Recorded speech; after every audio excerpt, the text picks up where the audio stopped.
唔知大家對椰菜花又有幾多認識呢？因為我發現咧，好多時咧減磅戰友咧喺個飲食日記裏面咧，好中意咧叫椰菜花叫白色嘅西蘭花㗎。咁點解會咁呢？咁好自然咧，就係因為咧，其實椰菜花本身咧就唔係太過吸引嘅，因為佢白雪雪咁啦，好多時咧大家諗起食咩咧都未必會諗起佢嘅。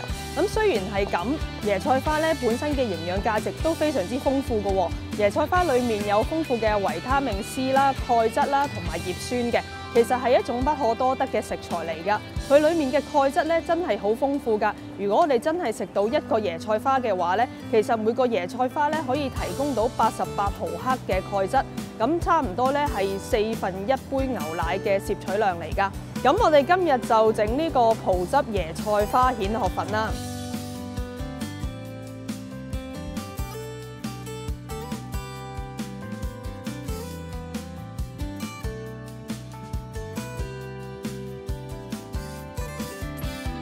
咁我哋咧今日會用雞扒嘅。咁首先咧個雞扒咧本身記住一定要去咗皮先啦。咁除咗去皮之外咧，你會發現咧其實去咗皮之後咧，你會見到咧佢仲有一層呢啲脂肪層嘅，咁就都會將佢切走啦。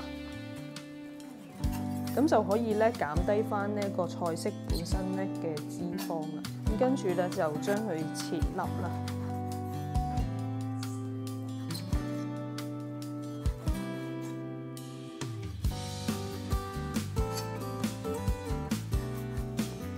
好，咁跟住咧就幫個雞肉調味啦，咁就落翻少少鹽啦。咁另外咧仲有胡椒粉啦，咁最後仲有生粉嘅。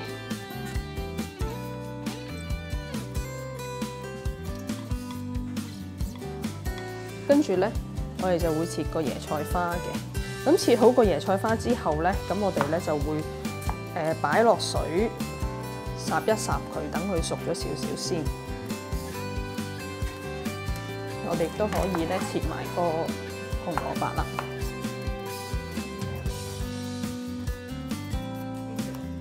好，咁首先咧，我哋就都係落翻1茶匙油啦。好，咁跟住就落翻啲蒜頭，咁爆香咗啲雞先。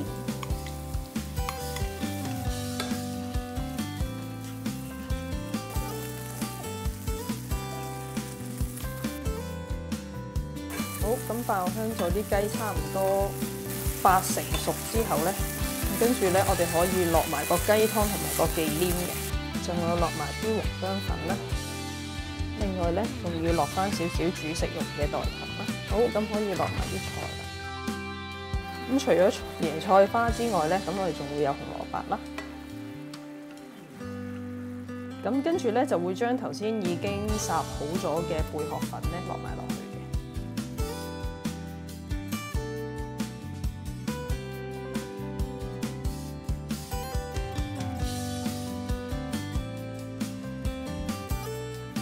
一個好有葡國風味嘅葡汁椰菜花蜆殼粉咧，咁就完成咗啦。